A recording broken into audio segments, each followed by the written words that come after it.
Well, hello everyone. Welcome to another live stream on History by Podcast. And today I'm joined by Matthew, Britt, and Jaaron Wingo, and they are the authors of Christ Before Jesus: Evidence for the Second Century Origins of Jesus.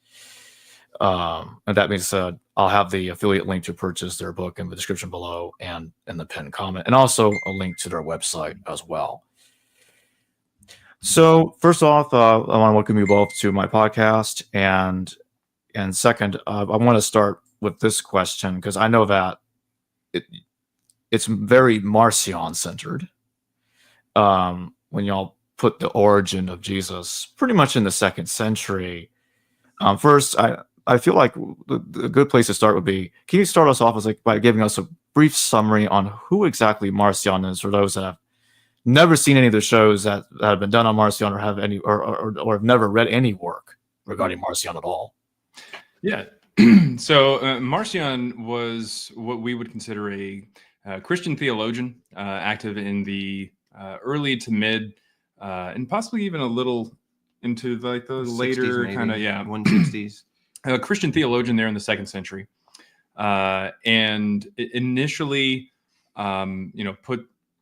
is part of this Christianity group, and is definitely very active in the 130s, 140s, and eventually is deemed a heretic by the, I guess, what we would consider the proto-Catholic or mainstream side of Christianity, and publishes a collection known as the New Testament in the early 140s, most likely centered around about 144 or so.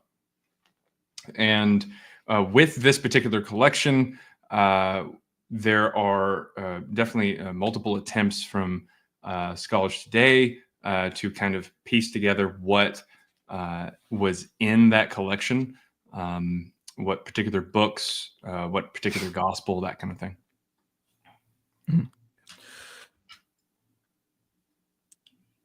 So, did Marcion, was he like the first person to talk about Jesus in y'all's opinion, or was there evidence of Jesus before Marcion? That's a spicy question. Yeah. Let's see. So, I mean, we titled our book Christ Before Jesus because from our perspective, there was a Christ movement of some sort before the Jesus historical figure concept got attached to it. And so whether Marcion was the first one, or maybe he had some predecessors that had some concept of that, we're not really sure. We think that his gospel was probably the first, or some variant of his was the first. And as Jaaron was saying, he published others in his collection, right. At least in terms of Paul's letters. It's the first Christian canon that we're aware of, that we have any documentation of, and we don't have the exact copy of what versions he had of these letters, and what exactly the wordings and framing for Jesus he had. But yeah, I would say he's at least one of the early ones to really push the concept of what people think of today when they think of Jesus. I would say, as far as evidence goes, yeah, he'd be the first. But we can't definitively say that he was the first one to talk about Jesus, but as far as the evidence goes for like what we have of like a paper trail of talking about Jesus, he would be the earliest. Yeah. And I'd like to come back to that in just a second, but real quick, I want to ask about how you both feel about Paul, because obviously it's not just Marcion's gospel we're dealing with. He has a 10-letter collection of Paul, the Apostolicon, or Apostolos, whatever the hell someone wants to call it. Yeah, right. And is Marcion, do you both think he just created that, or did he get that from somewhere else? Did he collect that from somebody else or somebody's else? Yeah, so I think that the name, I don't know about the name Paul and the concept of Paul, but I think the letter collection does not actually trace back to who it's claimed to be by. So like, if there's a historical Paul, he is not connected to these letters. He didn't author these letters. I think these letters are second century documents, and we can go into the stylo, we do a stylometric analysis of these letters. We can do a demo of that later. And we see that even like the 7-letter collection isn't even fully by one author. And when you look at that, and then you look at the context, Nina Livesey just came out with a good book. You had her on her show on the show recently. We got her she's book. great. She's great. Yeah, I interviewed her in person at SBL, and we're doing another Oh, very nice. in-person That's interview in awesome. January. Yeah. So you got to see a But go ahead. presentation. Yeah. Oh, nice. I'm jealous. But yeah. Well, what were you saying about presentation? I'm sorry. Oh, she did a presentation at SBL, right? Yeah. Oh, yeah, she did. I Yeah, believe she yeah. did. Yeah. But yeah, so basically it looks like second century concept. So whether there was a historical figure named Paul that got this name attached to this or not, I mean, we don't know. We don't think so, because it just kind of comes out of nowhere. We don't have any other external, really historical evidence of Paul, especially the Paul that we see it was presented in the letters and in the New Testament. Right. I would say that it's definitely not definitely, I guess, but I would say that it would be a pseudonym. Paul would just be a pseudonym for the Marcionite school, kind of writing and publishing these texts, these instructionals in the form of letters. So when was Paul made up? Like I'm going back to my question about, like, do you both think that Marcion just created Paul then, or was he created around Marcion's time, or just before his times, or somebody adjacent? Yeah, that's hard to say. I mean, my thought, like, it's a question of, like, why would you use this name, right? Like, if the name has historical weight or some significance to the community, then writing a name, writing in his name, then, like, would give credence to your letters. So, for example, with Plato, we don't think Plato's letters attributed to him are authentic, but when you write under his name, then what you say under his name sounds authentic or something. So then your position gets pushed. Maybe that was the case.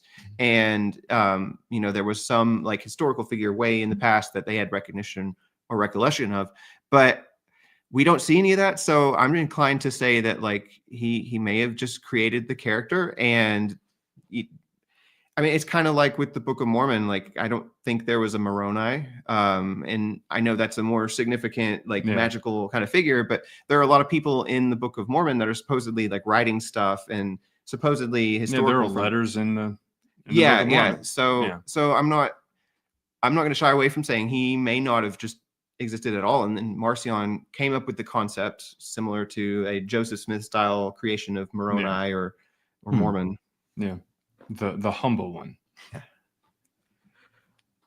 So now I want to go back to this the pre-Marcionite Christ. Mm-hmm. What sources do you both use for this pre-Marcionite Christ? What do we know about this pre-Marcionite Christ? Yes. So when you look at the historical references to, like, a potential Jesus or Christ, you get the traditional, like, Josephus and Tacitus, Suetonius, and Pliny the Younger. A lot of it, we look at the Pliny the Younger letter. We don't see any reason to doubt its authenticity. I know there are some who have questioned it, but in that we get a Christ movement that has no reference to a Jesus. It doesn't have any reference to text. These people were interrogated, and there's not even any indication that this Christ is a man per se. Right. I mean, you'd have to look at, like, the genders in the Greek and stuff, but Christ is a title, so it could have been put on a number of figures. It could have been put on a number of deities. And I think we see a lot in the New Testament itself where it looks like rituals and beliefs and practices were drawn from mystery cults and Greco-Roman religions of the time. And what we think happened is that this morphed into at least Marcionite Christianity, and there was an influence of Hellenistic Judaism, especially, him being in Sinope, which is a major trading center. We know there was a Jewish community there for some time. We see in Alexandria, like, the rise of, later on, some very philosophical, I guess, schools of Christianity, and, Philo's from Alexandria with a very Hellenized form of Judaism. I think all of this kind of just happened to merge. We have things like the Hypsisterians, that was basically a Jewish mystery cult where it was a mix of Yahweh and Zeus. So I think that's somewhere along the trajectory of what happened with the Christ concept. And then there are different explanations that we've come across as to how a Jesus figure got connected with all of this without Yeah. having to necessarily have been a historical figure. Right. Yeah. So you have this Christian cult that exists in northern Asia Minor, at the coast of the Black Sea, there with Pliny the Younger. But we would say the Bar Kokhba revolt between 133 and 136 would be the catalyst for moving Christianity as a mystery cult into Judeo-Christianity as we see it today, or we typically think of when we think of early Christianity today. What do you all think caused the sudden creation of Jesus in the 2nd century, and how did Jesus and Christ become Jesus Christ? What caused all that? Well, there's a bit of speculation on this particular part or this particular point, but there is the concept of Serapis being worshipped there in both Alexandria and in Asia Minor, where we do see Pliny writing about the Christians. And there are multiple sources that confirm or that talk about Serapis being worshipped both in Asia Minor and in Alexandria, Egypt, which is, where Matthew had pointed out, we do see a lot of that early kind of philosophical Christianity groups coming from as well. And I'd also say that really it just takes one Jesus story to launch the movement. You think of like the traditional scholarship puts Mark first in 70, and then we get the gospel boom, so to speak, from 70 up through the 110s when they date John sometimes. So really it just takes what is likely Marcion's gospel. You get one story of a Jesus, and then it's popular, and we know he was given his position as like shipmaster is what they called him, or like a major trader, that he's going to all these coastal cities, and a lot of the ones we get letters from Paul from are coastal cities, trading hubs, military places. It just takes that one being spread, and then people start to mix in their understandings of the concept, the person. There may have been communities that had some kind of concept of a Jesus that, was tied on. There may have been other groups we even see in the New Testament, like I mentioned, Hypsisterians. They are more or less competing with the Christians according to Acts. We get Paul accused of being a follower or a servant of multiple times. Yeah. Multiple times he's accused of potentially being connected to other groups that we see from the 2nd century, like the Hypsisterians. But as far as a Jesus character goes, there are people within the 1st century in Judea whose names are Jesus, but we don't necessarily see anybody who fully lines up with the natural Jesus as presented by the New Testament. As it goes for the name Jesus, as how that goes, this is, me. I don't know if Matthew particularly shares this opinion, but my opinion would be that it is pulling from the wisdom of Jesus ben Sirach, which would be a Hebrew text translated into Greek around the end of the 2nd century BCE, that was at one point banned by Rabbi Akiva in the 2nd century as being used by the Jewish heretics. So my guess is that the name Jesus gets pulled from that, seeing as they source that for some of the teachings of Jesus there in the Gospels as we have them today. Yeah. I tend to hedge a bit more, so I'm not as willing to be speculative on some things. But yeah, I mean, it could have been just the meaning of the name, because it comes from, or would have come from Joshua, who has a significant impact in the Old Testament. So, he thinking of Joshua as a second Moses, maybe that was the concept. Or, could have just been a name. Yeah. So it's hard to say. I mean, our main focus is, really like the 2nd century aspect of it, because once you remove the texts from the 1st century, like it moves all this evidence that you would have for the historical accuracy of the New Testament. Really just it blows it away, because then if you don't have Paul writing these letters right after Jesus supposedly died, then who is this Paul meeting that he's claiming is like the brother of Jesus? If that's in the 2nd century, and then he's just using like a trope or a narrative there to kind of move this conflict forward in his story or something, then I mean it doesn't you don't really have anything left. I mean, you could make the Josephus claim, but I feel like a lot of people dispute the authenticity of the Testimonium in Josephus and then the other reference as well. And then your first reference after that, if all of this is in the 2nd century, would be, Pliny or Tacitus or something like that. And then those don't really give you a lot of information about a historical figure in the 1st century. Right. Yeah. But ultimately, it comes down to intent just being a very, very hard thing to prove. We can take a look at things and try to date things into the 2nd century all we want. But when the question of intent comes up, I mean, unless we have a document that clearly states what the author's intention was or goal was that they were wanting to achieve with this particular text, you can kind of sit around and speculate all you want, but it doesn't really, it's not something that you can very easily get a hard answer on in many cases. So how do you both deal with Marcion as a person? Did he convert to some kind of, I guess, proto-Christianity? Do you both think he's the founder of Christianity? How does that work? As Christianity as we know it, I mean, you could call him the founder. I think there was some kind of proto or pre-Christianity in terms of some kind of mystery cult adjacent religion that was probably already starting to mix with Judaism, or maybe it was just always a mix of Judaic influences and mystery cult religions. So I think Marcion I would compare him to those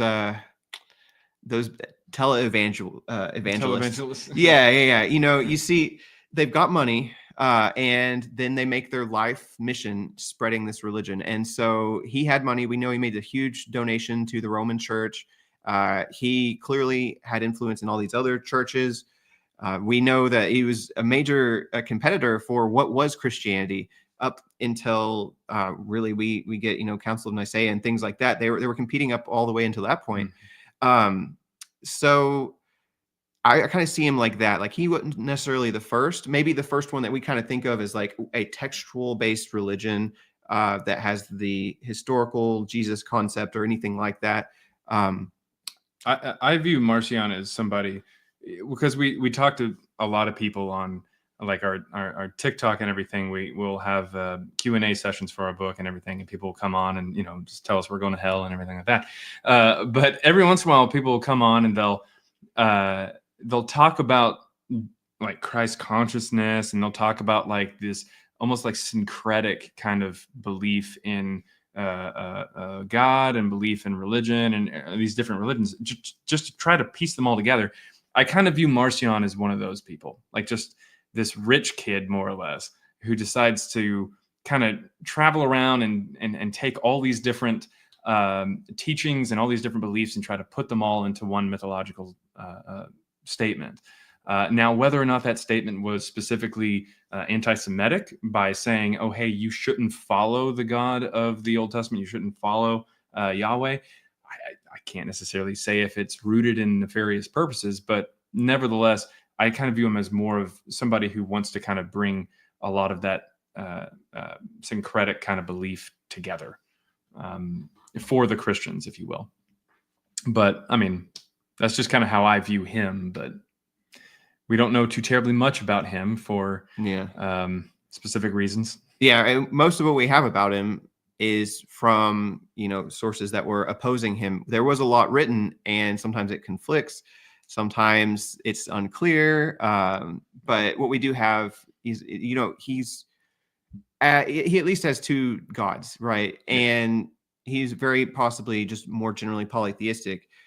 It seems like a very syncretic religion, and I think that's eventually that multiple gods thing kind of, I think that's where Trinitarian probably comes from. They're trying to justify this, how do we have these multiple gods in this and part of the movement, and a father, and I like the televangelist explanation. He's got the means, and he's probably educated. Well, we know he wrote probably Antitheses. That's always attributed to him specifically. He's able to write, he's literate, and so he takes advantage of those things and spreads the religion. And and we can tell from the letter from Lucian of Samosata that the Christians were definitely people who were susceptible earlier on to these people who would come in and kind of love themselves as these second coming of Socrates, like in the case of Pergamus Proteus.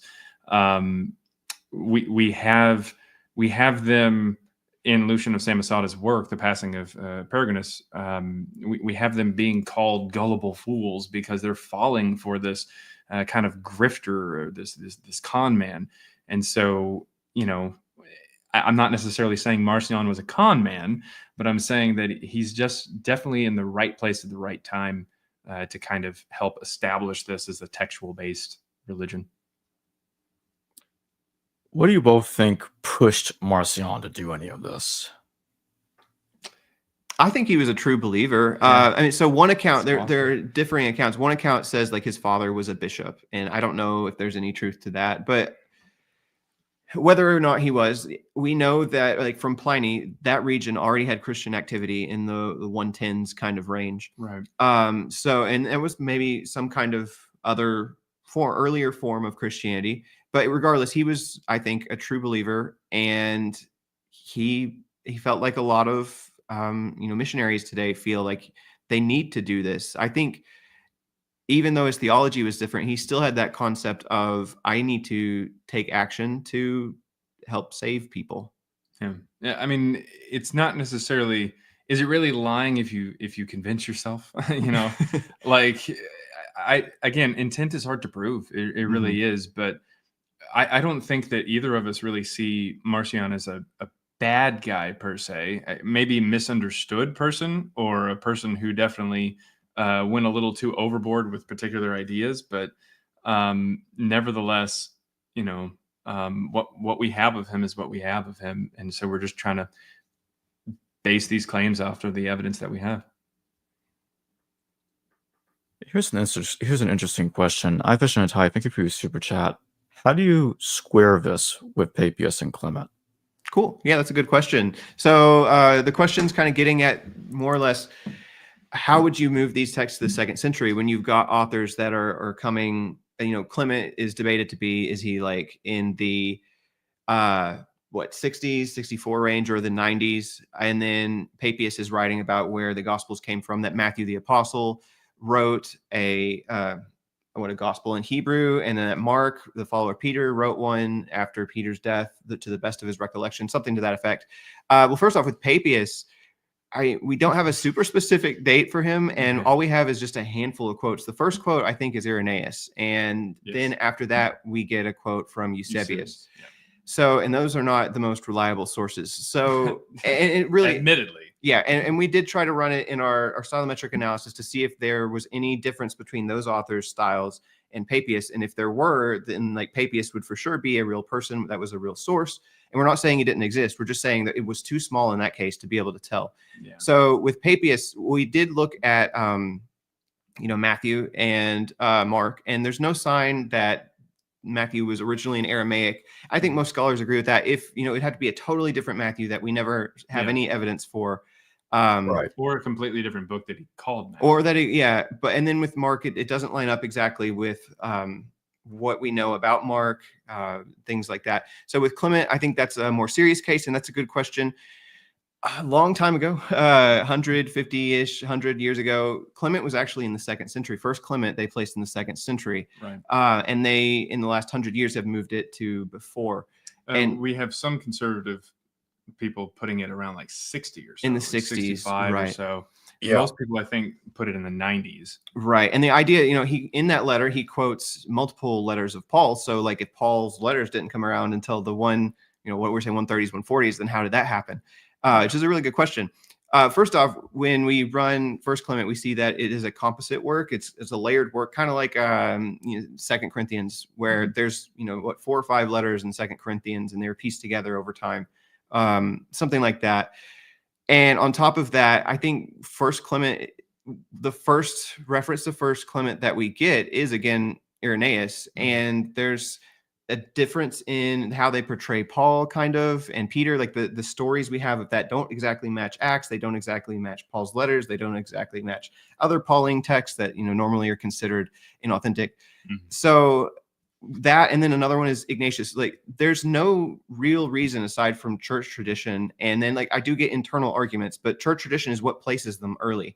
But if you can make a positive case for Paul being in the 2nd century, then necessarily First Clement would have to come after Paul. Yeah. So same thing with like the Didache. The Didache references parts of First Timothy, but there's actually a specific verse. It's a 1 Timothy 6:20, which in the Greek mentions Antitheses, a book from Marcion, right. And Gnosticism, which was a 2nd century concept that the Christians were having to deal with.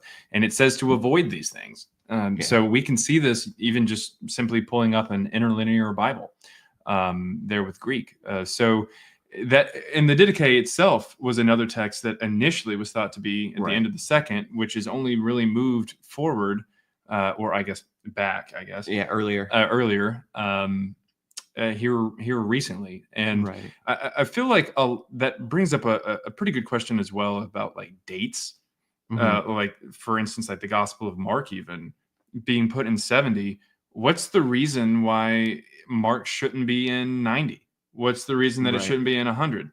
Because it's more or less a compromise between people who want it to be, want the part about the destruction of the temple to be a prophecy, not just for Jesus, but a prophecy for the author as well. And then the non-religious scholars saying, well, no, very clearly we're not going to grant you prophecy. So we're going to put it at least, it has to be post 70. Yeah. So they just compromise and put it at 70. There's no good reason to really. But there have been good cases that, Mark 13, the Olivet Discourse or Little Apocalypse, is actually about Bar Kokhba. I mean, they specifically reference a standing where it should not, the abomination of desolation. And this very much looks like that is talking about the statue that Hadrian put in or near the Temple Mount in the 130s.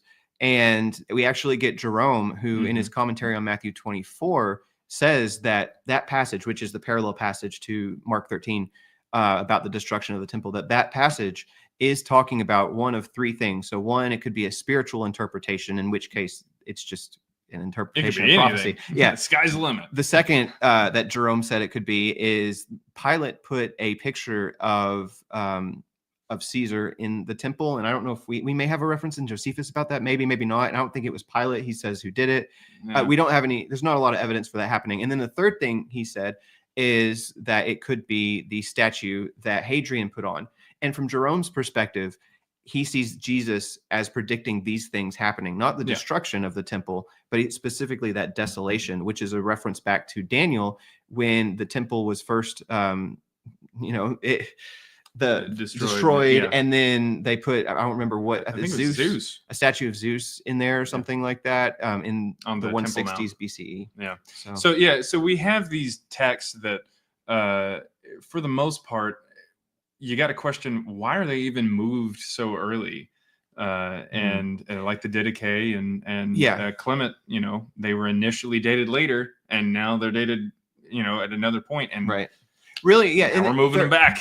They're honestly all circular. Like whether you put them in the 130s, 140s, or you put Paul in like the 50s, 60s range, and then Clement either 60s or 90s, I think is the other option. Like they say, well, it cites Paul, so it has to be after Paul, but it doesn't cite this other stuff. And it like, for example, they know some people say he cites the pastorals and some don't. Anyways, it's kind of circular. So like if you place Paul, wherever you place Paul, you have to kind of follow with First Clement, and then you can justify, well, after that we know First Clement cites it. But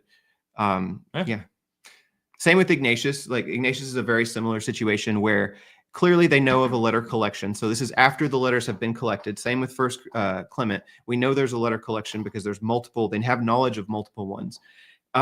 So Ignatius cites Romans, Ephesians, probably First Corinthians. He mentions, I think, some others or like, I don't know. Anyway, multiple ones.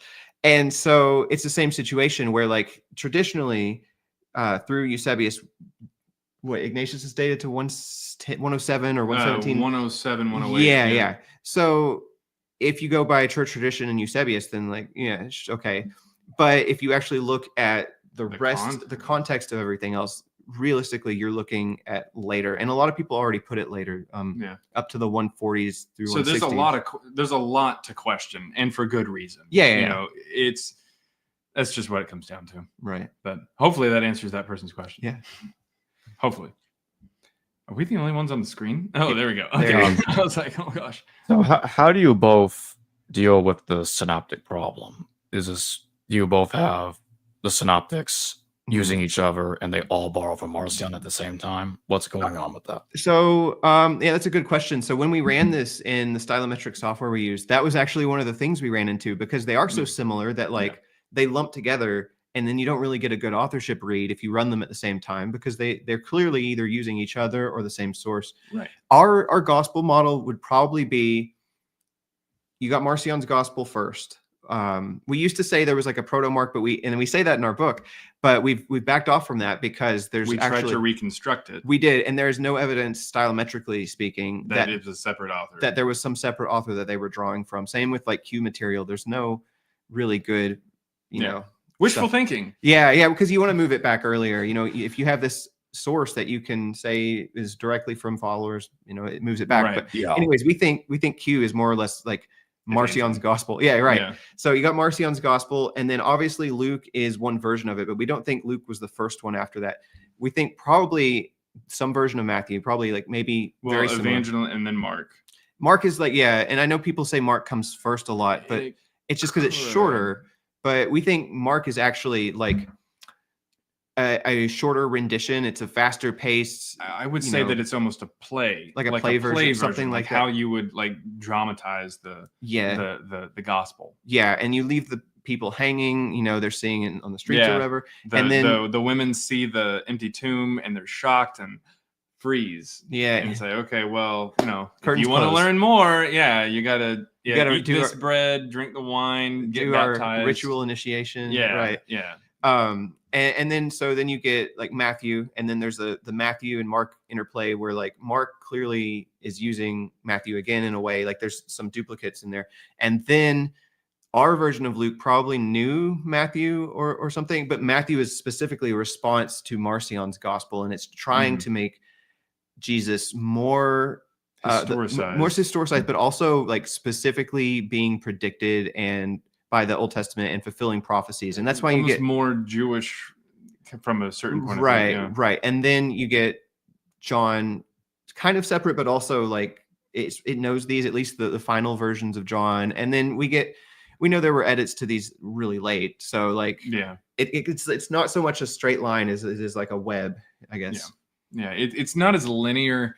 It's the evolution of thought, and just like an evolutionary tree is not really like that image that you see with like the the early ape that was straight really line, low and then stands upright. No, like these things overlap with each other, and there's going to be things that aren't even close.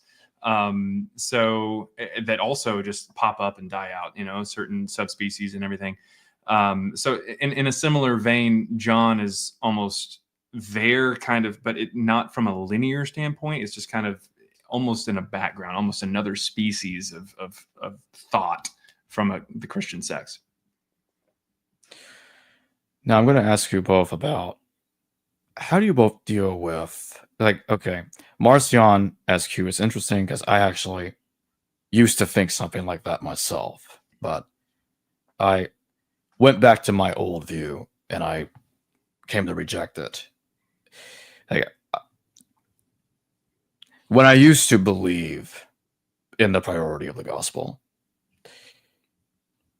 one of the issues is for anyone trying to use Marcion's gospel to incorporate it as a solution in the synoptic problem is we don't really have it, as you both know. Right. And what we have are scholars doing reconstructions, and their reconstructions oppose each other. Right. So how do you both deal with that? Like, did y'all pick which reconstruction y'all are going to follow? What are the reasons for it? What played a part in all that? Yeah, so like I think on one page of our book we do like mention one reconstruction, and there have been a lot, but for us it's not so much about like any specific reconstruction as it is just like the lineage of thought. There definitely are contradictions in there on what was in, what wasn't in. Why do these other sources say that? Like some of Matthew was in Marcion's gospel or whatever. And I think that goes back to a number of just issues of reconstructing text. We don't like using hypothetical sources, and Marcion's gospel is like semi-hypothetical, because like we don't have actually it, but we do have people that kind of documented it to an extent, like, and it's not super well documented, but there's enough to try to reconstruct it. Mm-hmm. So I think with Marcion's gospel, it probably evolved over time too. And so there's some initial version of it. And then they're aware of, Matthew coming out within a few decades or something, or Luke coming out in a couple of decades, whatever the time frame was. And then they're capable of making versions of that gospel that incorporate some of the good ideas they like, or specifically writing something to address things they don't like, because it's not so much like you get a book today and like there's just a million copies printed right away. Every time somebody makes a copy, they're perfectly capable of editing things in there, removing, adding. Right. So I think it's possible that a lot of what we get in reconstructing Marcion's, like from Tertullian, for example, but he's writing, supposing the date of 144 is correct for Marcion's first publication, he's writing 60 plus years afterwards. And that's plenty of time for him to have picked up a copy that has edits that weren't part of that initial version. Right. And so I think that's even more of a problem for reconstructing it. I don't think you fully can reconstruct it. And that is a problem for like placing it as Q in a way, I guess. But I think it's still a better step than just saying, well, there is a Q source that we have no documentation of. Yeah. And we can just like hypothetically reconstruct it from, what's in there. And I think also just the differences in between, Marcion's gospel and Luke and Matthew, there's a lot of human creativity in there. I think sometimes, and you have to account for that. Right. Yeah. I think sometimes that's dismissed. And because the idea is that like Jesus said a lot of what Q said, but then Jesus made it up. But there's no problem with saying maybe Marcion made it up, or maybe an earlier Christian made it up, or maybe a later Christian made it up. People are capable of making stuff up. What the amount in specific that is still unique to Matthew and Luke, when you remove the parts that are in Mark and you remove the parts that are also found within Evangeline, there's still going to be some creative, artistic differences there. But I would just say they're few and far between, to the point to where that's about what you would expect to see every time you get a new gospel. Otherwise, you're just pretty much copying prior works or just regurgitating what somebody else said. It's got to be different enough to kind of at least have your sect of Christianity or your particular beliefs in it. So it's going to be a little different. But I would just chalk at least a little bit of that up to just creative difference. So if Mark knew Marcion's gospel, why do you both think that it's omitted? And like I mentioned a moment ago, there are opposing reconstructions. So depending on which reconstruction you use, you'll either get a lot of double tradition or a lot less. It's difficult. So why does Mark leave all of that out? All that the other extra material that's in there, but again, depending on the reconstruction, that ends up in Luke, but Mark just ignores that. What do you both think about that? Yeah. Well, my take on it would be, what plays well. That's or what sells well. Yeah. What sells well or what plays well. Like if it's a play, you got to have something that's going to be able to be acted out. And I personally, I just feel like a lot of Mark in specific, especially with the way that it's written, where just about every word or every sentence starts off with like and then and suddenly and then you have Joseph of Arimathea showing up and it says behold, and like it's odd. It's a very odd kind of way of writing that the other gospels just don't have really. So I guess I think that there are certain artistic reasons as to why Mark doesn't have some of what Marcion has. Yeah. And like what Jaaron was saying earlier, it is hard to prove intent. So these are just kind of like guesses. You do have to explain, like you're asking, like if Marcion comes first, why does Mark cut out all this, what we would consider good material of, Jesus' teachings and things like that? But I mean, we know Paul, at least from the letters we have, wasn't particularly interested in the teachings of Jesus so much as like the redemptive power of Jesus. Yeah. So I think it's more about the life of the man, right? And that's and that's kind of like Mark too, that he may, like, supposing he knew of it, and like the concept is like he has to come first because he didn't, but if he did, he would have included it. But that again assumes that there was like this historical person that they specifically want to accurately portray. But if that's not the case, then maybe Mark just wants to write his own version of the story, and that's what we have. And it's fast paced, like Jaaron was saying, and it ends on like a cliffhanger, a mystery, and none of the others do that. So it just seems like something that it was an artistic choice, and we don't know exactly what the author's beliefs were. Jesus is kind of a mystery throughout Mark. He's always kind of either trying to hide his identity or people don't know who he is. So yeah, it's just, that's kind of what it comes down to. And the same goes for a lot of the non-canonical material we have about Jesus and Paul. Like, these things might have been floating around, and then something more canonical comes after them and it doesn't include these things, but that's because they didn't. Yeah. Like for instance, in more of like some of the infancy gospels or something like the Gospel of Peter or something, like, why is there elements in our canonical gospels that don't have that? And it's just, just because it's not included, just it either means that someone disagreed with it or didn't have the time to write it, didn't have the paper to write it. I mean, there could be a whole bunch of different reasons. And it could have not been in existence yet, or it could have been in a different community that they didn't have access to. We hear, authors up through the 300s talking about like, oh, in this other church, they've got this text that I've heard about. Can you go, tell me if it's any good or like if it's reliable? And so that somebody goes over and they, But to be fair, the reconstructions of Evangeline have been pretty small. I mean, there's still a lot that's not included, and it depends. There's still a lot that's not included in Mark, but I mean, it's not like it went from the entire Gospel of Luke as we have it today all the way down to Mark. Yeah, I'd kind of say in the same vein of questioning, like, why doesn't John include a birth narrative when everybody assumes John knew Matthew and Luke? Yeah. And they had birth narratives at that time. It's because John. Why didn't he use the women at Bethany, Mary and Martha? Yeah, it's the same thing. Literally references them. Says, "Hey, they're from Bethany is where Mary and Martha are from." But then it doesn't go into detail. Yeah, like it's that same line of reasoning in specific doesn't really get applied to all the Gospels. Well, in John chapter 6, it does make a mention, and this is what this is one of the reasons I think John knew Luke. Yeah, and everybody else like Matthew and Mark, but right. But John in John chapter 6, it makes a brief comment, and I'm actually going to. I'll just read directly from it. Yeah, you got it. Just real quick. Pull it up. Maybe.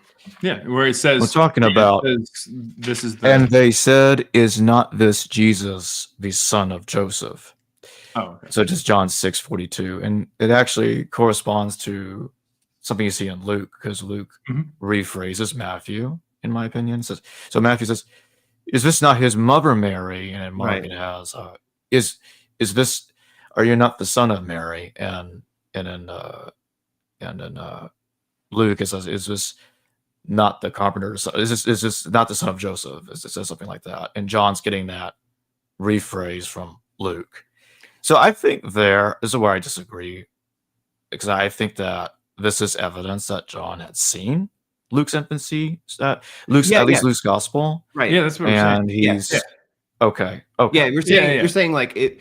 The idea that like Luke or that Mark excluded stuff from Luke or Marcion's gospel, because it didn't exist yet, like that material, that Q material didn't exist or whatever yet, is similar to saying that like John didn't know Luke because there's no infancy narrative and so no like birth narrative, right? And so basically we know that John knew Luke and possibly Matthew and Mark, and he chose not to, or they chose not to put certain material in and they put their own material in different ways. And when they use that stuff, they do sometimes repurpose it. So yeah. So in other words, he's aware of gospels that have a birth story, but he just doesn't put a birth story.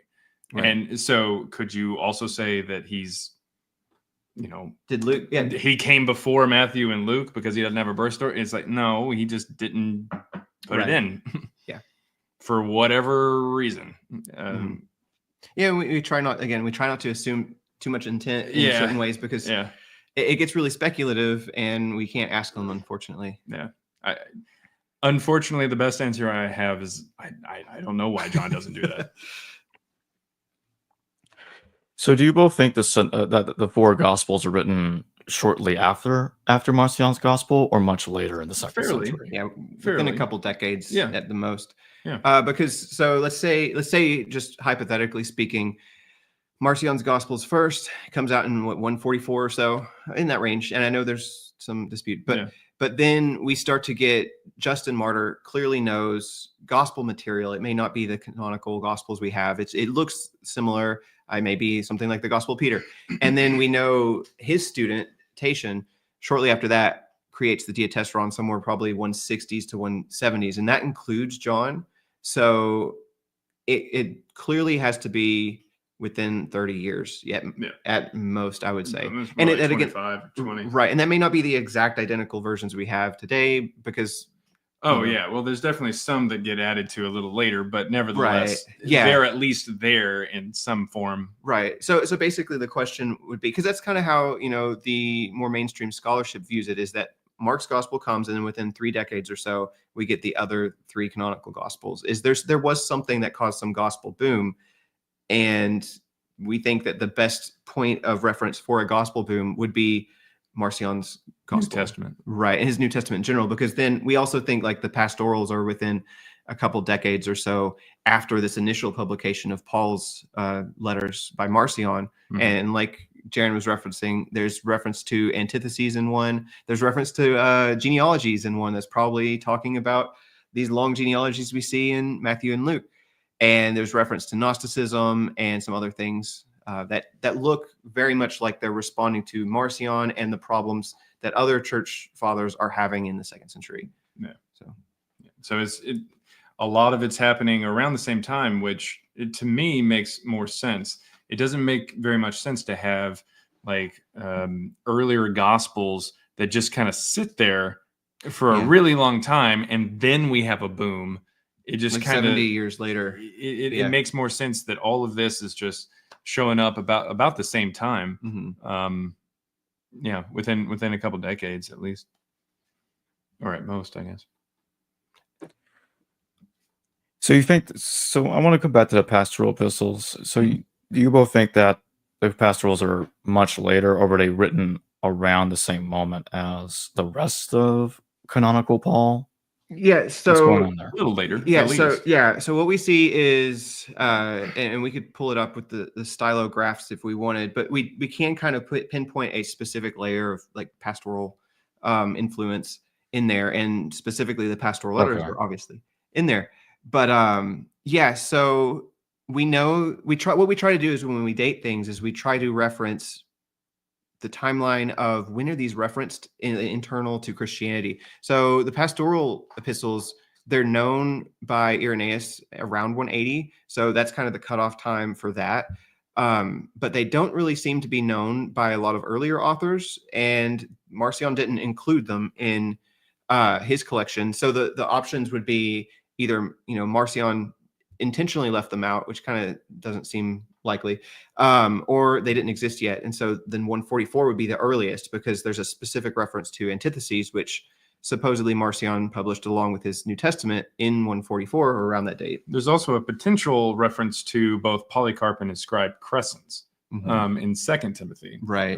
So that would place it somewhere around that particular time. Yeah, because Polycarp dies in like the 150s, 160s range. And as far as I know, Justin Martyr doesn't seem to know any of the pastoral content, but he may or may not know some Pauline content. There's some lines that are very, very similar to, I guess, canonical Paul, but not pastoral. So getting to the 160s range is probably where this stuff is is starting to be written, I would guess.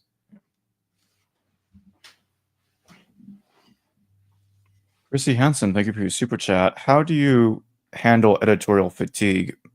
Makes a pretty solid argument that Mark has to be first when the others fail to edit Mark properly. I think that assumes like a one-directional editing. You know, I don't think that necessarily necessitates that Mark came first. I think editorial fatigue can happen, you know, in a lot of cases, but that assumes like linear creation of the text in a way that like doesn't allow for as much editing that we see when we look at these at like a chapter by chapter basis. There's definitely the problem of editorial fatigue, but I don't think that's really a problem for Mark. I think again that kind of has to assume Mark before you can make that logical step there. Does that make sense? Wait, is that the Chrissy Hansen? Yeah, I think so. Okay. hey. Yeah, it is. Oh, okay. Cool. And again, yeah, every time. Yeah. But if that wasn't a good, I can't see the chat. So like, if that wasn't a good answer, or you wanted us to elaborate, like, please feel free to, and hopefully we'll see it. I'd like to now shift to a presentation. Y'all have some kind of presentation that y'all can pull up, right? Right. So what we can do is we'll just show the software. So the presentation is more or less over what we had talked about, like something that we do talk about in the presentation that we can just cover really fast before we jump into the demo is that we make a textual argument that Luke 1 through roughly like 3 or 4, which isn't in Marcion, is indeed actually from a different author than the rest of the author of Luke and Acts, because the mainstream and traditional line is that Marcion edited Luke. That's the claim, because you get from Tertullian and Irenaeus that Marcion cut down the Gospel of Luke, and in specific, he cut down like the first 3 chapters, and that's a large enough thing for us to run and test. And with that, we're able to test that. And not only does the author of Luke, the canonical Luke, say, you know, I'm writing you a more orderly account from other accounts. Sources, we also see in, what is it? It's Luke 4. Luke 4:23 has a particular verse that reads,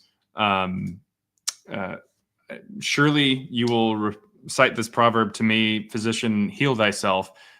Do here in your hometown that what we've heard you've done in Capernaum. Leading up to this, Jesus is preaching in a synagogue there in Nazareth, reading from the Septuagint. And some people are really impressed with what he's doing. And he says, that's when he says this line. He says, oh, I bet you want me to do miracles like I did back in Capernaum, is more or less what he's getting at there. Unfortunately, he hasn't done any miracles up to this point in the Gospel of Luke. He also hasn't been to Capernaum yet.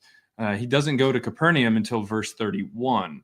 And this line in specific, do here in your hometown that which you have done in Capernaum, or that which we have heard you did in Capernaum. That line is not found in any of the other Gospels aside from Evangeline. But in Evangeline, it makes sense, saying as Jesus descends out of heaven into Capernaum and does miracles, and then goes to Nazareth and has that particular line said. But in the Gospel of Luke, they take out the author takes out the part about Jesus coming down to Capernaum and puts in a birth story, as we talked about before. Even puts in a lovely little birth story for John the Baptist as well, his cousin. But the point is, in doing so, they're taking out any reference to Jesus in Capernaum doing miracles at the beginning. So this line is just completely out of place. It doesn't really make any sense. It's strange there. Yeah.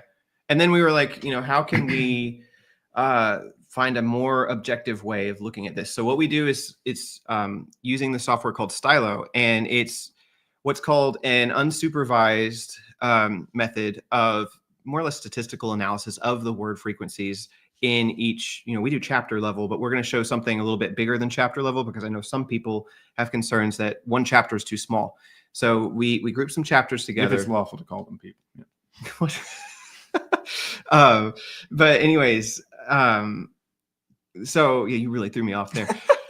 But anyways, so what it does is more or less is, so in a supervised method, you would say, okay, this is this person. So you give samples of that person. So let's say Shakespeare.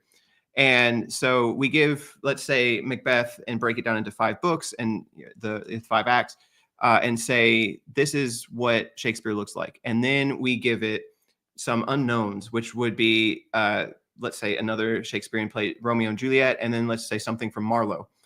And then we would run it and it would say which one of these looks most like our sample text. Mm-hmm. We do it in unsupervised, in which that is, it groups it by itself. We don't have to provide any specific reference points because it just provides a visualization of the relations between the text or the samples themselves, even if every author is unknown. We felt like that would be an unscientific way to present the information or to approach it because we don't want to make assumptions. We don't want to make assumptions as to this is a particular author, this is known, that kind of thing. Right. So yeah, at the chapter level, this is what or I guess this isn't at the chapter level. This is actually combining things to beef it up a little bit. So without further ado, let's see if we can share one specific screen. Are we good there? Share. We want your entire screen, this screen, share, and let's see if it goes up. All right. Are we seeing it? Hopefully it looks like we're seeing it. There we are. Okay. So there is our screen. Good. Okay. So this is Stylo, or this is RStudio specifically. So RStudio is basically the user interface for when you want to use our programming. It makes it a lot easier. It comes up with a little visualization over here on the side when you're doing graphics. We've already got it prepped. So the way it works is that we have, and we could do a lot of things today. So I even have a little, where is it? It's the Plato test down here. If we want to run Plato. So that was something that's really fun. But we're doing this specific demo. You have a corpus file, which is all your different texts. So you can see our texts here. So we're good. It's just so you can see some of them, like obviously like Philemon and some others are just really short. So we couldn't combine up to 4 chapters. There are a few we divided in 3 chapters because it's just like half and half.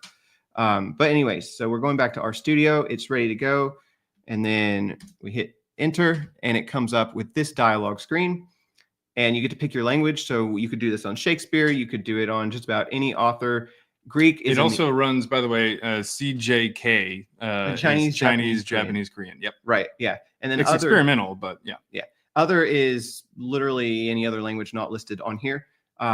So we actually have one where we do it in like Syriac and we do it in Coptic. So as long as the computer can read it, we're good. So here's your frequencies, your features.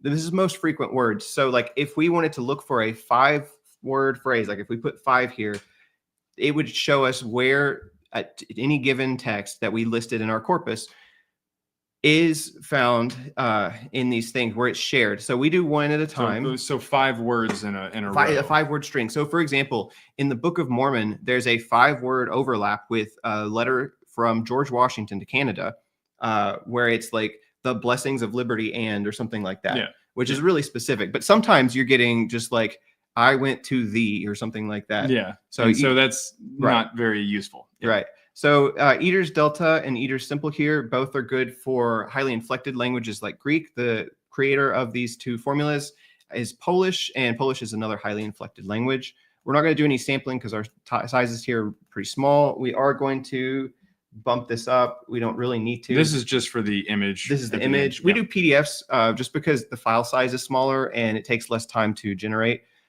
This is a lot of these, we're not doing PCA. We're not doing some of these others. We're doing a cluster analysis. We'll go back over here. A cluster analysis creates in this case, it's going to create a dendrogram, which is like a family tree type of diagram. And we click OK, and we're good to go. And let's see. Yeah, it's good just making you request it again. Okay, to here. Sorry, we're having to reconnect it here to the folder. You can do it all. Okay. Yeah. And now you can see it's slicing the text up. And so it'll tell us how many actual like tokens was what they call it. It was just like, in this case, individual words. You can do characters too. So if you're worried about like trying to find roots and say the average root in a language is like 4 characters, you could put it to do 4. So we have, here we go. So that's obviously a small graphic. So what we're going to do is we're going to go back over here, and we're in the same folder. Actually, now we're in the same folder, and we can see this one was generated right here, 506. 506. And we'll pull it over and just drag this over here. Wait, Is it okay? Put it up. Make it full screen. Just pull the window. There you go. There we go. Okay. There we go. Here it comes. All right. So first off, we're just showing Josephus as one author. He comes up all right here. And that we put that in there because we want to show that Josephus did not have a hand in any of this. There is, conspiracy theories that he wrote some of this. He did not. He wasn't part of it. Sorry. Yeah. And then let's see. Can I zoom in a little bit? Hopefully this is legible. So yeah, here's Josephus.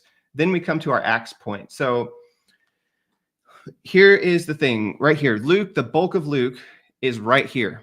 But what doesn't come up with Luke is Luke 1 and 2, Luke 3 and 4. And remember, that's where Marcion's gospel started, is toward the end of 4. Roughly halfway through 4. Right. Yeah. And then also Marcion's gospel, in most reconstructions at least, have shorter ending chapters. So 23 and 24, they all show up with Acts. So our read of this... And Acts, for the most part, comes up together. Right. And Acts, you can see there's no Acts in Luke down here. There's no Acts somewhere else and things like that.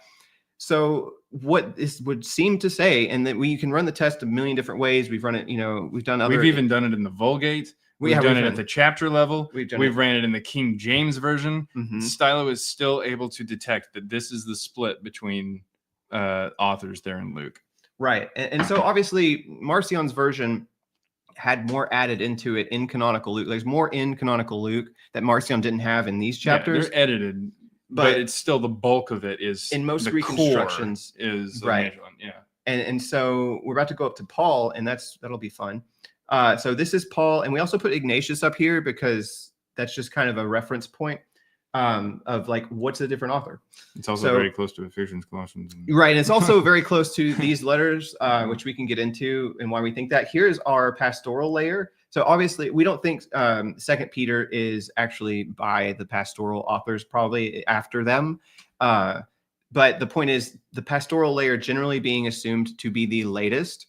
It shows up there because Second Peter isn't attested to until like Origen or somebody in the 200s. So this would just have to it's just saying, you can see it's off by itself here. It's just like, that's the closest I can get you. But yeah, here's all of the pastorals. And then we get, oops, I'm going the wrong way. I'm used to a Mac, so it scrolls the other way. Then we get to like the various interpretations of core letters. So you can see that like right here, you get Galatians 1 and some Romans, and then 1 Corinthians is mostly together, which is interesting because that's really rare for a Pauline text, honestly, other than the pastorals. And then parts of Galatians and Romans are up here. And then down here, and I would say this is enough for a separate author, is we get 1 Thessalonians, 2 Thessalonians, and then some Corinthian material. We've seen in every test case we run that a lot of the Thessalonians material and a lot of 2 Corinthians come up together. And they don't, 2 Corinthians generally doesn't come up with the actual like 1 Corinthians, Romans, Galatians, the core letters is what we call them. And then you got more of Ephesians and Philippians and Romans and stuff down here. The Romans material, again, these are not very good divisions. We're just showing like bulk. You lump them together and they act a certain way. When you do this chapter by chapter, 15 and 16 normally come up to the pastoral layer, probably because they were later. And you have endings in like 3 different endings in Romans. So, and then the Philippians often comes up here, and so does Ephesians. There's a lot of overlap with Ignatius. When you run other stuff, here's 1 Peter. 1 Peter we've always found is kind of like a very much a Pauline type of text. If you had put Paul's or Peter's name on there, people would have assumed. If you had put Paul's name, they would have thought it was just a letter. Yeah, nobody would have questioned it was from Paul. Yeah, and look how far away it is from 2 Peter. Yeah, very clearly not not the same person, right? Yeah. And so the problem for like the 7 letters being authentic is Philemon's up here. Actually, Christy wrote a really good book on Philemon not being one of the authentic ones. If this is different authors, which in every case we've seen this act like different authors between these two, then you get like 3 authentic, and then sometimes this section will come up here. maybe 3.5 letters. And that's what we normally say is about 3.5 letters are by the same author at most. And so that's pretty much true of the pastorals. You get 3, and then maybe Philemon. You get 3, 1 Corinthians, Romans, and then Galatians. And Galatians is another one that it kind of restarts around chapter 3. Yeah. But so this is that. This is a dendrogram. This is a dendrogram. Yeah.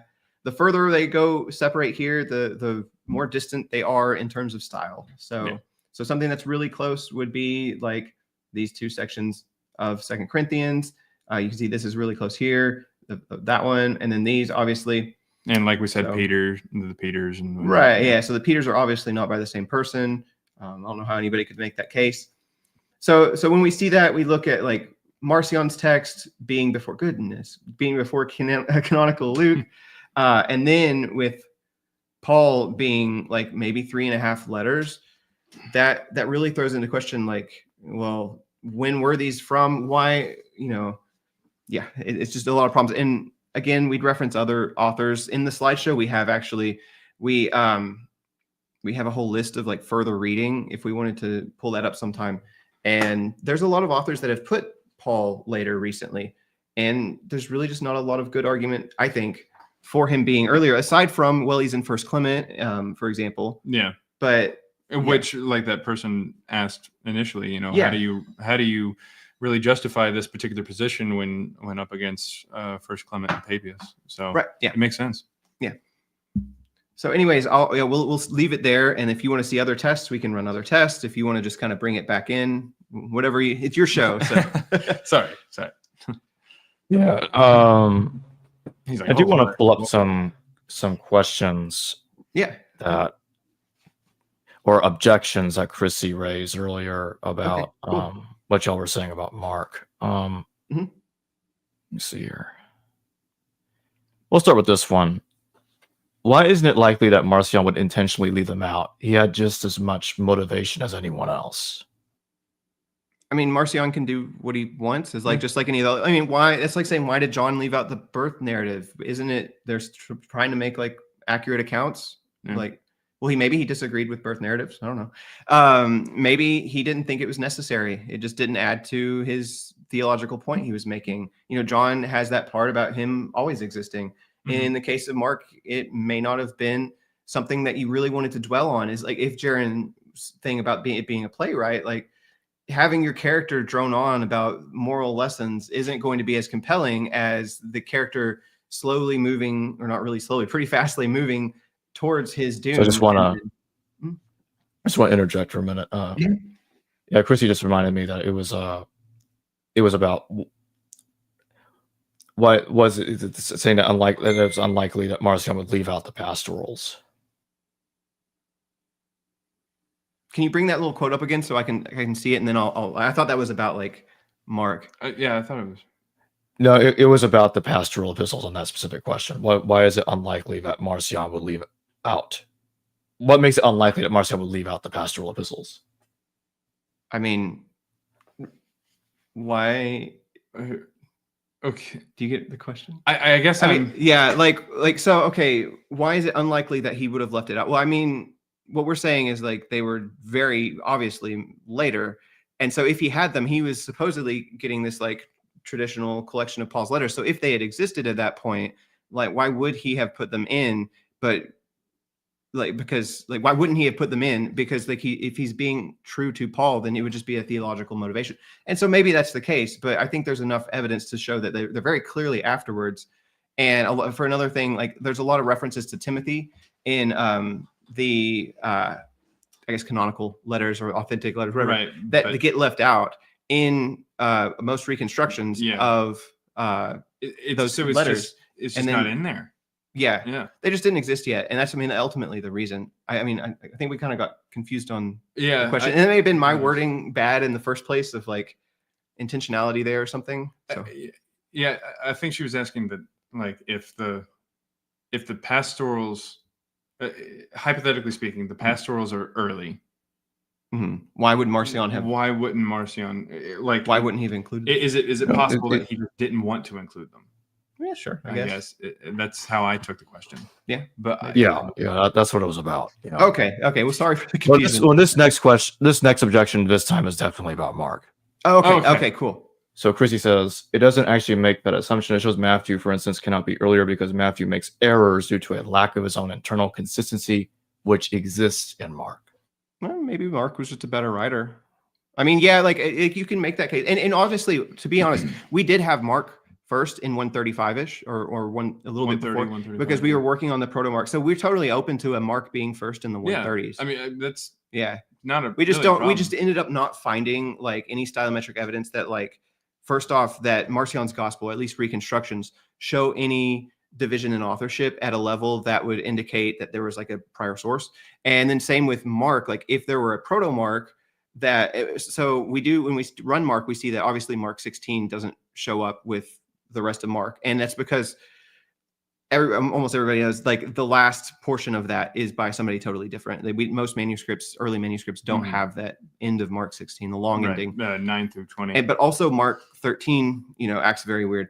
So really, we're okay with Mark in priority. We don't think there's a good case for it. It's mostly just when it doesn't have any internal, or it has only internal like evidence, like you have to make a literary case, and we don't really prioritize literary evidence. We prioritize external evidence over literary evidence. So like, yeah, there's plenty of editors that may have been tired when they were reworking it. And I think, Matthew could have used Mark, and then the later editor of Mark could have used Matthew when redoing it. And there are multiple layers of this happening. Yeah, because we know that there are edits over time. Mm-hmm. I mean, but then again, a lot of Mark just can't really be chopped up to find two authors in, Right. It seems to be pretty consistent throughout.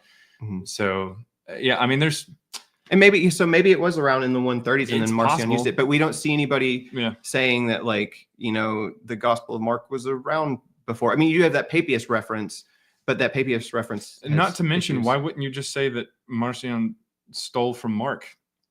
I mean, if he was inspired. Well, you're only really making that argument because Luke takes from Marcion, but like and you're only really bringing that up, and having to deal with, who took from who, because you just created something that took from Marcion. Right. But ultimately, if he took from Mark, just blame him for the thing that he did. Yeah. Like, you got him. You got him dead to rights. Yeah.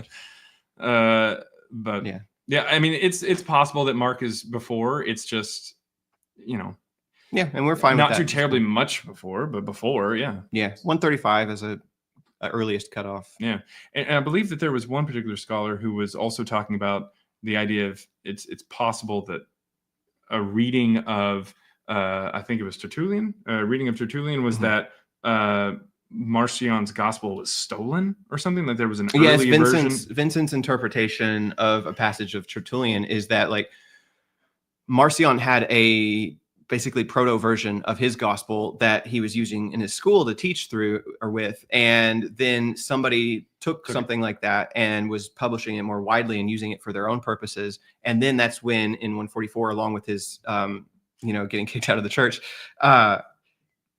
when that version of his gospel comes out, the one that people try to reconstruct. And so if that were the case, then like maybe Mark was that version. But again, we didn't see signs of like such a heavy editorial layer in Mark that there would be like any earlier version of it, or at least significantly earlier. Obviously, like the whatever ending, the long ending is definitely different.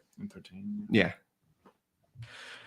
So I'm going to take a couple of super chats, and then I'm going to take a question from Chrissy. It was actually an objection about the stylometric analysis, but I'll come back to that in a second. Renzo Rodriguez, thank you for your super chat. Explain John's superior geography knowledge. Thanks. He was more knowledgeable in geography, I guess. I mean, like, that doesn't make it earlier or later. I mean, if I were writing a second version of a book and the author got some stuff wrong, I may travel to the region that he was writing about and correct it. I'm trying. Also, by that time, Christianity had spread even more. So you were, if you're utilizing any particular sources or asking people about certain things that they know, you'd be more familiar with it. It would only really makes sense that the earlier ones would be the ones to make the most mistakes. So the later the gospel goes, the more likely you are to be able to get, more hands in it and more accurate information. Mm-hmm. I mean, other than that, you'd have to put John like well before the others, which doesn't make any sense, as Jacob said. So, Jesus Tales, thank you for your super chat. Have you considered that the source material for the epistle author may be throwing off the analysis? Yeah. So, the epistle author. Okay. So I'm guessing that's talking about like the Pauline material. And again, this is what we showed. Yeah. Okay. Over here. So, some of these obviously have quotes from like the Old Testament, particularly like the Septuagint. But yes, so okay, corpus size does matter in terms of results, but I don't think in any specific case like it's going to throw it off so far. So we don't just run one test. So I know we just showed one test, but before we made any of the claims in our book, we probably ran each so Paul's situation, Luke's situation, Matthew's situation, all of these like hundreds and hundreds of times. And sometimes things act weird. Sometimes you get weird stuff. If the text size is too small, some things move. Like Philemon sometimes would move because it's small. But it tended towards this. And then we also looked for corroborating scholarship. And a lot of people that have run these types of things tend to find similar things. Something that we do that's a little more unique is we run it at such a small level because it's just where the science is at now, is that it's capable of handling smaller levels of text. Yeah. But yeah, so like, so for example, a good example of this is, let's see. So Colossians 3 and 4, notice how it's over here. So Colossians 4 has a lot of what is probably an interpolation. It's very similar to pastoral material. And so that's probably what's pulling it away from Colossians 1 and 2. I would assume that that's mostly like a single unit of text originally. But when it gets edited, it's pulled away a little bit. So there are times where like, you just have to deal with what you've got. Like we can't do anything to the text. We've got versions where we've split it up based off of like Bart Ehrman's interpretations of like where the divisions are. And then Bob Price's, he's got a whole book on like the divisions, and we did it based off of his and found where like he messed up here probably, or like maybe he was right about this part. So we did it in lots of different ways. We've got some that we run one chapter at a time. And this isn't perfectly representative of everything, but it's generally representative of what we find. So hopefully that answers that question. Hopefully it does. Hopefully. Yeah. Hi, Fisher. Thank you for your super chat. Did James the Just, the brother of Jesus, exist? So I'll go. I think that's like a two-layered question. So I think, did James the Just exist, and did James the Just brother of Jesus exist? So yeah, that's a loaded question. Right. So I think that the broader part of the passage where Josephus talks about a James being killed, where then he's like the brother of Christ, I feel like that James, may have existed. Josephus gets other stuff wrong, so maybe he got that wrong, but we don't want to assume either way, right or wrong. So maybe that James existed. I don't think like people saying like, oh, Paul knew the brother of Jesus. I don't think that person existed, because I think these letters are 2nd century, and that's just a literary kind of trope. And to clarify, though, if James existed within Josephus, Matthew's not saying that he's the brother of Jesus. That this is something that was just added in, a little scribal note that was just in a footnote that makes it in. More specifically because of the fact that James in specific, it seems like the elite Jewish elite have a problem with his death, which doesn't make much sense. And then the leaders, the politicians in specific, who were definitely on more Roman terms, or more leaning towards the Roman side than a lot of, unfortunately, their constituents there in Judea. They also seem to have a problem with Ananus ben Ananus, this high priest who kills this James. So it just doesn't really make much sense from a Christian like tradition standpoint that this James is a Christian who was killed by the high priest, and then the Jewish elite come to say, hey, no, you can't do that. or we're upset about this, and that the Roman leaning politicians would have also been upset about it. It just seems odd within the framework of your typical Christian tradition for history there in the first century. On top of that, the death of James, the martyrdom of James, the brother of Jesus, is different there in the late 2nd century, and that's the first time that it really gets brought up is in the late 2nd century, the mid to late 2nd century. So it just seems weird that if he had actually died there in the middle of the 1st century, that they're not even mentioning it. That the actual brother of Jesus was killed, and no one talks about it until the mid to late 2nd century.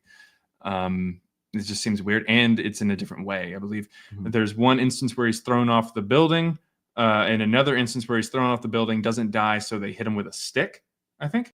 But yet he's stoned in Josephus. So, not to mention the Jesus that's in Josephus is most likely the Jesus who appears just 4 sentences later, Jesus, son of Damnius, as a whole ironic twist. Like, that's the twist of the story, is that the brother of this man who was killed becomes the high priest, or gets put to be the high priest, this Jesus, son of Damnius. So in that regard, from a Josephus standpoint, that guy I don't think has any relation to Jesus. But I'll put it over to Matthew here for the whole well, I had already epistles thing. Mostly made my point. I think like the James that shows up in the Pauline letters, like maybe there was like some 2nd century James that like is fulfilling this role, but I think that most of that is just, the fictional setting of these letters. Like, it's 2nd century stuff, and Paul wasn't there. If they're 2nd century, then this isn't from Paul, and Paul wasn't actually meeting James and everybody else in Jerusalem. So like, then at that point, what do you have for James being the brother of Jesus? Then I guess you got the Gospels, but it's not super great evidence, because that's already also, if that's 2nd century too, then I think they just build traditions over time. Like, most epistolary fiction was a big genre in this era. So I don't know. I don't see there being a connection. I think it's just a character that this person invented that maybe represented an ideology, or may just be a character. Harry Potter's just a character. Sirius Black is just a character, and he writes a letter. Yeah, it's also not a big argument, but or like a super strong argument, but it just kind of stands as a little bit more support. Like the Gospel of John, in specific, like introduces people and even like foreshadows like what they're going to do later on and stuff like that. But then when it mentions the brothers of Jesus, like, it doesn't mention that this James is going to, come around to Christianity, despite the fact that it seems like Jesus is pretty much just kind of rejected. And it says that even his own brothers just reject him, and his own family rejects him. So it just, I don't know, it seems weird that all of a sudden there's this James who is really closely tied to not only Jesus, but his Christianity. Yeah, it just seems silly. All right. Let me pull this up right here. Okay. Chrissy says, but editorial fatigue wouldn't pop up in telemetric analysis. So your analysis, of course, wouldn't actually mean much of anything in this case. How do y'all respond to that? Again, that goes back to stylometric analysis is a better analysis than literary analysis for identifying authorship and these type of authorship trends. Like, being able to read a text and saying, oh, well, the author looked tired at this point, versus being able to say this person, like, their writing style is stylometrically, mathematically proven to be a different person, or to like be the same person, or whatever you show.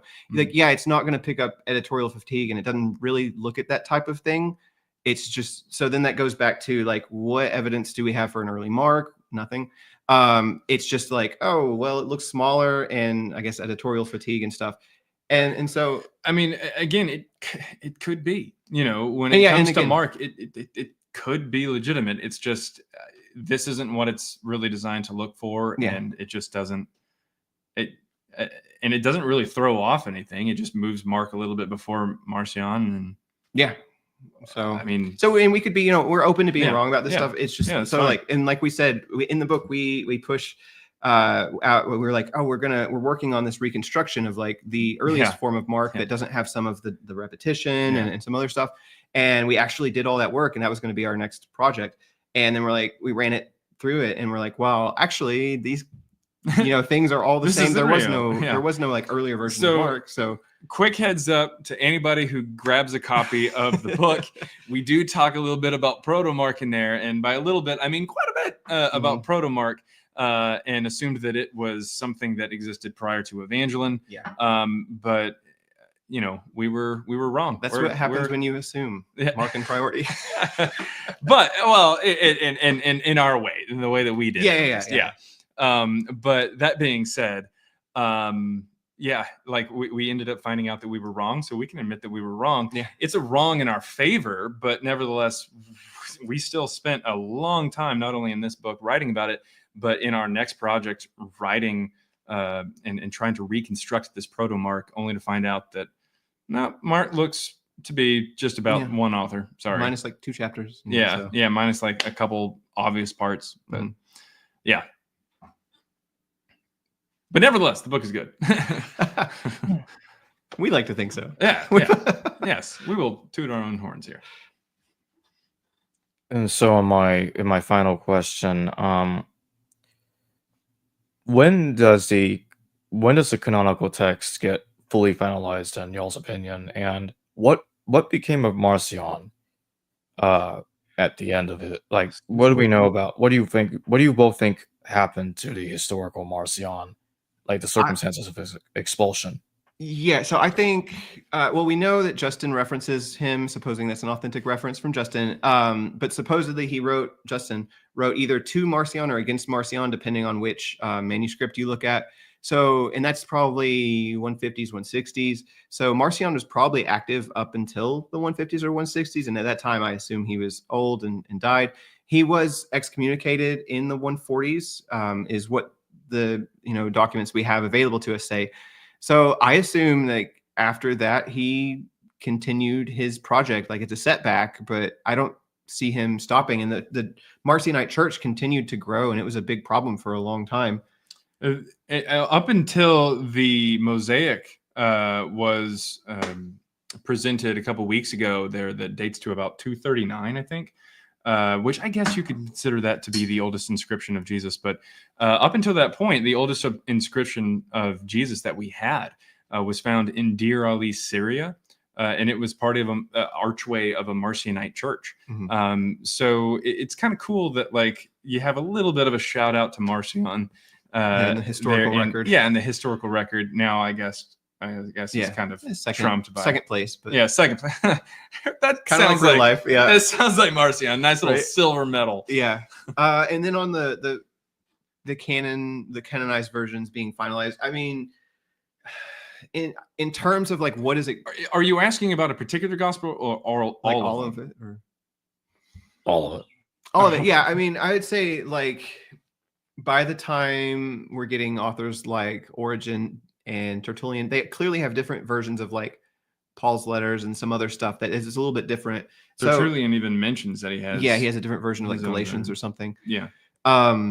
So like people are still using different things, and there's editorial changes and mistakes being made here and there. But I think like broadly speaking, like we get that canon by around like 200 or something, then into the second, and then there are changes here and there, and minor changes here and there. And well, then, there's additions of like John 8, right? So there's stuff like that. 1 John 5, 7, 8, and 9. Right. So, so there's still definitely some things that get added later, but yeah, nevertheless, in the like 200s or something like that. But nothing too earth shattering. Right. Nothing you're gonna find that's like not in a study Bible you get or something. Yeah.